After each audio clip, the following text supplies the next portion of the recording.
Varicose veins కి సరైన చికిత్స కోసం సంప్రదించండి ఎవిస్ హాస్పిటల్. నమస్తే రమగారు. నమస్తే జయ. రమగారు, మీరు పీసీ సర్కారు మెజిషియన్ స్టోరీస్ చెప్తా ఉన్నారు కదా, ఒకటి చెప్పుకుందాం. భలే ఉంటాయి. కథంతా ఉంటుంది. ఒక చిన్న మ్యాజిక్ ట్రిక్ అనమాట. సుందర్బనాలు అని ఒక రాజ్యం ఉండేదట. ఆ రాజుగారికి ఒక కుమారుడు ఉండేవాడు, శీలకుమారుడు అతని పేరు. రాజుగారు మంచి కంట్రోల్లో ఉంచేవాడు అబ్బాయిని. అయితే వివాహానికి ముందు తీర్థయాత్రలు అవి అంటే ఊళ్ళు తిరగటము ఒక పద్ధతిగా ఉండేది అక్కడ. పిల్లలు చదువు అయిపోయాక రాకుమారిని బయటికి పంపించేవారు. ఈ సీఎల్ కుమారుడు కూడా అట్లాగే తను చుట్టూ అన్ని రాజ్యాలు చూసి ప్రపంచాన్ని తెలుసుకోవటం. తర్వాత వివాహం చేసేవాళ్ళు. ఆ తర్వాత ఏం చేసేవాళ్ళు, రాజ్యాధికారం. ముందు యువరాజు పట్టాభిషేకం చేసి రాజ్యాధికారం మెల్లిగా రావాలంటే ఈ లోపల అంతఃపురాల్లో ఉండటము, తర్వాత గురువు దగ్గర ఉండటము, ప్రపంచాన్ని చూసేది అవకాశం లేదు కదా. అవును కదా. అందుకని ఒక పర్యటన అలా తిరుగుతూ ఉండటం. అందుకని చెప్పి శీలకుమారిని పంపించాడు. ఇతను ఈ సుందరబనాల నుంచి బయటికి వెళ్ళి తమకి కొంత దూరంలో ఉన్న ఒక కోసల రాజ్యానికి వెళ్ళాడు. రాజ్యం భలే అందమైందట. కోసల దేశానికి ఒక పెద్ద నగరం, అదేదో చెప్తారు దాని పేరు, జైపూర్ లాంటిది ఏదో, జైపురం. ఆ నగరమే దాని రాజధాని. జైపురం చాలా బాగుంటుందని అందరూ చెప్పగా విని ఈ శీలకుమారుడు ఆ జైపురానికి వెళ్ళాడు. వెళ్తే సరే చాలా బాగుంది. ఆ వెళ్తూ ఉంటే ఒక పెద్ద పెద్ద తోటలు కనపడ్డాయి అతనికి. బయట నుంచి చూస్తేనే చాలా ఆకర్షణీయంగా ఉంది. అందులోకి వెళ్ళబోయాడు. లోపలికి వెళ్ళబోతే తోటమాలి వాళ్ళు అడ్డుకున్నారు. వాకిట్లో ఉన్న వాళ్ళు, సెక్యూరిటీ వాళ్ళు ఉంటారు కదా, ఇది అందరూ వెళ్ళేది కాదండి, మీరు ఎక్కడో బయట ఊళ్ళ నుంచి వచ్చినట్టు, ఈ ఊరు వాళ్ళు ఎవరు ఇందులోకి వెళ్ళరు, ఇది రాజకుమార్తె శాలిని యొక్క సొంత ఉద్యానవనం, ఆమె తిరుగుతుంది, ఇది మీకు ఇక్కడ కనపడుతుంది కానీ కోటకి అంతఃపురానికి అనుసంధానంగా ఉన్నది ఇది. అంతఃపురం నుంచి రాణి యువరాణి బయటికి రోడ్ల మీదకి రాకుండా ఒక మార్గం గుండా ఇందులోకి వచ్చేస్తుంది. ఓకే. ఇప్పుడు అంతఃపురానికి అనుసంధానంగా ఉన్నట్టు అనమాట ఇది. ఇందులోకి బయట వాళ్ళు వెళ్ళకూడదు, మగవాళ్ళు స్ట్రిక్ట్లీ నో అండి, కుదరదని పంపారు. కానీ ఇతనికి ఆ లోపల నుంచి వస్తున్న పువ్వుల గాలి, పళ్ళ వాసనలు, ఆ బయట ఉన్న క్యానోపీ లాగా కనపడుతుంది అనమాట, అదంతా ఇట్లా దీనిలాగా కనిపిస్తుంది. చాలా ఆకర్షణీయంగా ఉంది, చల్లగా ఉంది. అక్కడ నుంచుంటే వెళ్ళాలనిపించింది. ఏం చేశాడు, సరే రెండో పక్క అక్కడి నుంచి వదిలి సరేనని వచ్చేసాడు. కాదు కూడదు అంటే వాళ్ళకే తెలిసిపోతుంది, వీడు వేరే మార్గం ట్రెస్ పాసింగ్ చేస్తాడని, అవునులే, సరిహద్దులు దాటేస్తాడని అనుమానం వస్తుంది. అక్కడ సరేనని వచ్చేసాడు. ఇంకో రోడ్డు వైపుకి వెళ్ళాడు. వెళ్ళేసరికల్లా అక్కడ కూడా ఇదే తోట కనపడుతుంది అతనికి. అది ఇక్కడి నుంచి అక్కడ దాకా ఉంది. ఓహో. సరే ఎవరు లేరని చూసి ఇతను ఏం చేశాడు, గుర్రాన్ని కొంచెం అవతలగా కట్టేసి, మాటుగా కాస్త చాటుగా కట్టేసి చల్లగా ఆ గోడ దూకి లోపలికి వెళ్ళాడు. వెళ్తే ఎంత బాగుందో, మన ఊళ్ళలో లేవు ఇలాంటివి అనిపించింది. వాళ్ళ ఊళ్ళో ఏంటి, రాజకుమార్తెలు లేరు, వాళ్ళకి అబ్బాయిలు ఉన్నారు, అబ్బాయే ఉన్నది. అబ్బాయి కోసం అతను వేటకు అడవికి వెళ్తాడు. అతనికి తోట అవి ఎందుకు, మామూలుగా తోటలు పెంచారు. ఈ ప్రత్యేకంగా రాజకుమార్తె కోసం అక్కడక్కడ లతానీ కుంజాలు, చక్కగా పొదరిళ్ళు, దేనికి దానికి బెడ్స్గా వేసిన గులాబీలు, మల్లెలు, ఇలా రకరకాల చెట్లు, ఇన్ని పువ్వులు ఉండేసరికల్లా ఎన్నో తుమ్మెదలు, తర్వాత సీతాకోక చిలకలు, పిచుకలు ఎన్ని ఉన్నాయో. సంతోషం పట్టలేకపోయాడు అతను. అంత గ్రీనరీ, ఆ కలర్ఫుల్గా ఉన్న దాన్ని చూసేసరికల్లా ఒక ఆత్మానందానికి లోనయ్యి అంతా తిరిగి దొరికిన పళ్ళేవో 4 కోసుకుని తిని, తర్వాత ఏం చేశాడు, పక్కన ఒక చిన్న పొదరిల్లు లాగా ఉంటే దాని మీద ఒక బెంచ్ ఉంది, దాని పక్కన ఆ బెంచ్ మీద కూర్చుంటే హాయిగా ఉంది. కూర్చుని అతని దగ్గర పిల్లని గ్రోబ్ ఉంది, అతనికి ఫ్లూట్ వాయించే అలవాటు. ఈ బోర్డును దోపుకున్నాడు, నడువు కట్టుకునే దట్టీలో, ఆ దట్టీలో నుంచి ఫ్లూట్ తీసి వాయించడం మొదలుపెట్టాడు. కాసేపు అయ్యేసరికల్లా ఏమైంది, ఫ్లూట్ వాయిస్తూ హాయిగా సంతోషంగా ఉన్నాడు. చల్లగా మధురమైన వాసనలు వచ్చే ఆ గాలి పీలుస్తూ అట్లా మైమరిచిపోయి ఉన్నాడు. ఎక్కడి నుంచి వచ్చిందో ఒక నాగుపాము అతన్ని కాటేసింది. అయ్యో. కెవ్వమన్నాడు, గిలగిలా తన్నుకున్నాడు, పడిపోయాడు కింద, మొహం నీలంగా అయిపోయి. ఎప్పుడైతే ఇతను ఫ్లూట్ మొదలు పెట్టాడో, దీనికి తోటకి అంతఃపురం నుంచి యువతలకు వచ్చాక ఇక్కడ కూడా ఒక చిన్న సౌధం లాంటిది ఉంది. రాకుమార్తె ఒక 2 చెలికత్తెలతోటి అక్కడ వచ్చి ఉంది. ఫ్లూట్ వినిపించేసరికల్లా ఆ అమ్మాయి ఎవరా అని, ఎవరు వచ్చారు తోటలోకి, ఫ్లూట్ ఎట్లా వినపడుతుంది, ఎవరు ఏమిటని ఒక దీని దగ్గర గవాక్షం దగ్గర ఒక కిటికీ దగ్గరకు వచ్చి నిలబడి చూస్తోంది. దగ్గరలోనే ఉంది దానికి. ఆ అబ్బాయి గమనించుకోవాలి. చూసేసరికల్లా ఎవరో కుర్రాడి వయసుండి అతని కేసే చూస్తుంది. ఉన్నట్టుండి పాము కాటేయటం, అతను కేక పెట్టడం, ఆ అమ్మాయి పరిగెత్తుకుంటూ వచ్చింది చెలికత్తెల సహాయంతో. ఇతను చూసేసరికల్ కనపడింది. ఈ చెలికత్తెల్లో ఒక చెలికత్తె తల్లి విషవైద్యం తెలిసిన తల్లి. ఆ పిల్లకు కూడా కొంత తెలుసు. ఈ అమ్మాయి ఏమందంటే, ఇది పలానా పామమ్మ, దీనికి వేరు పెట్టి వైద్యం చేస్తే ప్రమాదం తప్పుతుందంటే సాయం పట్టండి అని ముగ్గురు కలిసి అతన్ని లోపల గదుల్లోకి తీసుకొచ్చారు. తీసుకొచ్చి రాకుమార్తె అతను ఇక్కడ ఇందులో ట్రెస్ పాసింగ్ చేసి లోపలికి వచ్చాడంటే అతనికి శిక్ష పడుతుంది. అంతేగా.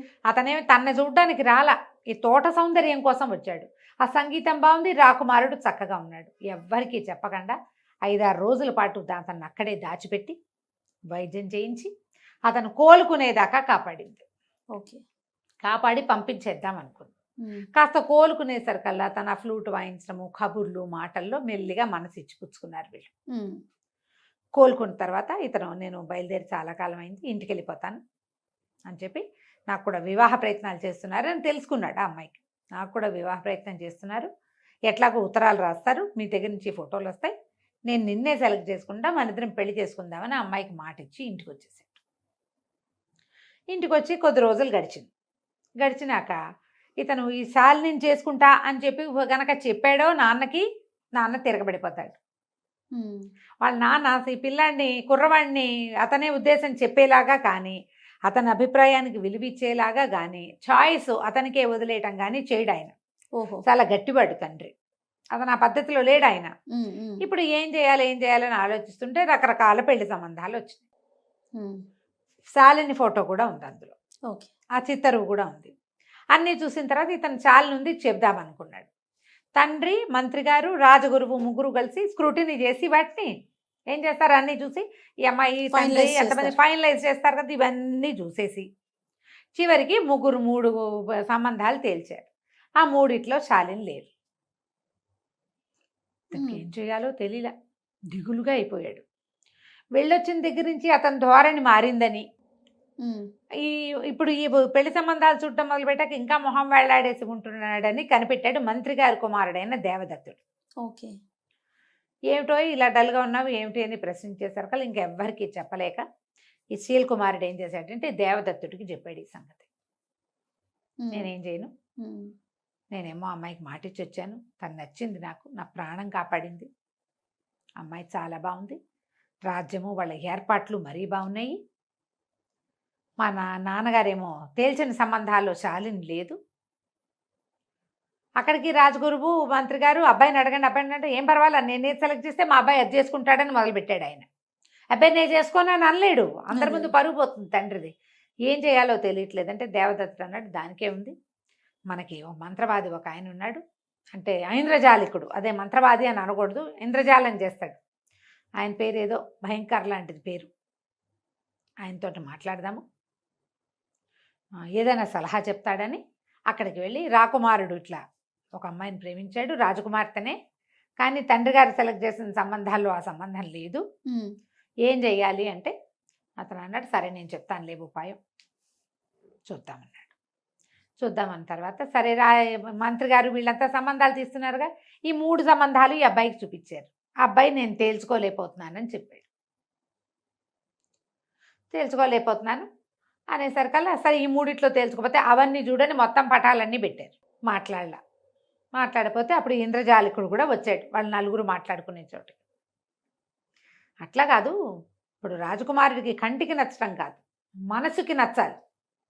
అంతేగా. హృదయ ఫలకం మీద ఎవరి పేరుందో ఆ పిల్లని చేస్తే అతను సంతోషంగా ఉంటాడు, మన రాజ్యానికి అద్భుతమైన వారసులు కలుగుతారు, సంతోషం వల్ల రాజ్యం బాగుంటుంది అనేసరికల్లా మంత్రి గారు పక్కపక్కనే హృదయ ఫలకాన్ని ఎవరు చూస్తారండి అన్నాడు. ఎందుకు హృదయ ఫలకాన్ని చూసేందుకు అవకాశం ఉందండి, మన దగ్గర బ్రహ్మాండమైన విద్య ఒకటి ఉంది, మీరు ఓ పని చేయండి, ఈ వచ్చిన రాజకుమార్తెల పేర్లన్నీ లిస్ట్ అవుట్ చేసి ఒక కాగితం మీద రాయండి, రాజకుమారుడు మనసుకి ఏ సంబంధం నచ్చిందో ఆ అమ్మాయి పేరుని ఆయన హృదయ ఫలకం మీద వచ్చేలాగా నేను చేస్తా, బాగుందిగా అని చెప్పాడు మన ఈయన ఐంద్రజాలికుడు. కొంచెం బాగా ఆలోచించారు, ఈయన చెప్తున్నాడు కదా, ఆయన కొంచెం గట్టిగా పేరెన్నిక కన్నవాడు, ఏదైనా తమాషా మ్యాజిక్లు బాగా చేయగలిగేవాడు, ఒక్కోసారి పెద్ద పెద్ద విషయాల్లో కూడా ఆయన సలహా పాటించారు వీళ్ళు. ఓకే. అందుకని ఈ లోపల మంత్రి కుమారుడు దేవదత్తుడు అన్నాడు, ఇది చేసి తీరాలి ఇట్లాగే, అప్పుడే కదా ఇతనికి ఎవరు నచ్చారో మనకు తెలుస్తుంది అని అతను బలపరిచేశారు. కల్లా కుమారుడి మాట విన్న మంత్రి గారు కూడా మరి పిల్లలు కోరుకుంటారు, అది రాజకుమారుడి మాట కూడా ఇదే అయి ఉంటుంది అని ఆలోచించి సరే ఒప్పుకున్నాడు. ఒప్పుకున్నాక ఇతను ఐంద్రజాలికుడు అన్నాడు, ఈ ట్రిక్ ఇది నేను ఈ మంత్రం అందరి ముందు చేస్తా, మనం సభలో చేసి చూద్దాం కావాలంటే, రాజుగారు తిరిగిపోకుండా అనమాట. ఓకే. ఆ సంబంధం మనం వద్దనుకున్నామని ఆయన అంటాడేమోనని సభలో చేద్దామన్నారు. సరే రేపొద్దున ఆ పరీక్ష హృదయ ఫలకాన్ని సందర్శనం. మర్నాడు పొద్దున రాజకుమారుడు వచ్చి కూర్చున్నాడు ఓకే. సభలో. లిస్ట్ అవుట్ చేశారు, ఒక 15 సంబంధాలు రాశారు, పేర్లు అందరు యువరాణుల పేర్లు రాశారు. రాశాక ఏం చేశాడు ఈయన, బోల్డ్ అని మంత్రాలు చదివి రాజకుమారుడి చుట్టూతా ఇట్లా చేసి దృష్టి తీసినట్టు దాన్ని అంటించేశాడు. ఓకే. ఆ కాగితాన్ని అంటించేశాడు. కాగితం అంటించి దాన్ని ఒక పళ్ళెంలో వేసాడు. వేస్తే కాగితం అంటుకుపోయి మొత్తం కాలి బూడిదొచ్చింది. అంతేగా మసి వస్తుంది, మసి కాలిపోతుంది. కాగితం అంటుకుంటే ఎలా వస్తుంది, నల్లటి వస్తుంది కదా. సరే ఇతను ఏం చేశాడు, రాజకుమారా మీ చొక్కా విప్పండి అని చెప్పి అతను షర్ట్ విప్పించారు. చొక్కా విప్పిన తర్వాత ఈ మసి తీసి రాజకుమారుడి గుండెల మీద ఇట్లా ఇట్లా ఇట్లా ఇట్లా రుద్దాడు. రుద్దంగానే ఒక పేరు ప్రత్యక్షమైంది అక్కడ, శాలిని అనుంది. అని ఆశ్చర్యపోయారు ప్రజలంతా. ఎట్లా వచ్చింది అంటే ఈయన మనసులో అంత గాఢంగా అమ్మాయి నచ్చింది, అది హృదయ ఫలకం మీద కనపడింది కదా, ఇంకేముంది శాలినితోటే పెళ్ళి అన్నారు. అక్కడి నుంచి కోసల రాజ్యానికి కబురు చేశారు, మీ అమ్మాయిని మా అబ్బాయికి చేసుకుంటామన్నారు. వివాహం అయిపోయింది, వీళ్ళంతా అక్కడికి తరలి వెళ్ళారు. తోటలోనే పెళ్ళి అడిగాడు రాజకుమారుడు, ఆ తోటలో బ్రహ్మాండంగా విందు చేశారు, అన్నీ హాయిగా అయిపోయింది. శాలినికి అక్కడ తోటలో విహరించడం అలవాటు కాబట్టి ఇక్కడ కూడా అలాంటి తోట నిర్మించడానికి అక్కడి నుంచే శిల్పులు తోటమాళ్ళు అందరినీ తీసుకెళ్తానని చెప్పాడు. బాగుంది. ఇంటికి వచ్చారు, సుందరవనానికి తిరిగి వచ్చేసారు. వచ్చిన తర్వాత ఆ రోజు రాత్రి పునఃసమాగమం అని గదిలోకి పంపించారు. ఈయన ఏం చేశాడంటే ఒక చక్కటి సబ్బు గిఫ్ట్ చేశాడు రాకుమార్తెకి. రాజకుమారుడు శీలకుమారుడు శాలినికి ఇచ్చాడు.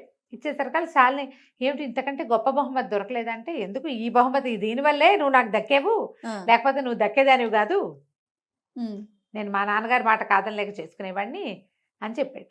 ఏం చేశారట, సబ్బు నానబెట్టి సబ్బుతోటి అతని గుండెల మీద శాలిని అని రాశారు. ఆల్రెడీ అది ఆరిపోయింది. అది ఆరిపోయి ఉండిపోయింది ఒంటి మీద. కడిగితే కదా పోయేది సబ్బు. ఈ మసి పూసేసరికల్లా అంటుకున్న సబ్బు మీద మసి అంటుకుని శాలిని అని కనపడింది. హృదయ ఫలకం దాని మీద రాసినట్టు కనిపించింది. ట్రిక్ చూడు, మ్యాజిక్ ట్రిక్, సూపర్. మనం ఏదైనా ఒక అక్షరాలు ప్రత్యక్షం లాగా చేయాలంటే ఇప్పుడు మన వాళ్ళు ఏం చేస్తున్నారు, రాసేసుకుంటారు పేరు దాని మీద, ఈ మన సెలోఫెన్ టేప్ తీసి ఇస్తే సరిపోతుంది. ఇప్పుడు కొత్త ట్రిక్కులు వచ్చాయి కదా, పాతకాలపు ట్రిక్. దీంతో ఈ రాజకుమారుడు రాజకుమార్తెని పెళ్లి చేసుకున్నాడు. కథ కంచికి మనం ఇంటికి. బాగుందండి. నమస్తే రమ్య గారు. నమస్తే.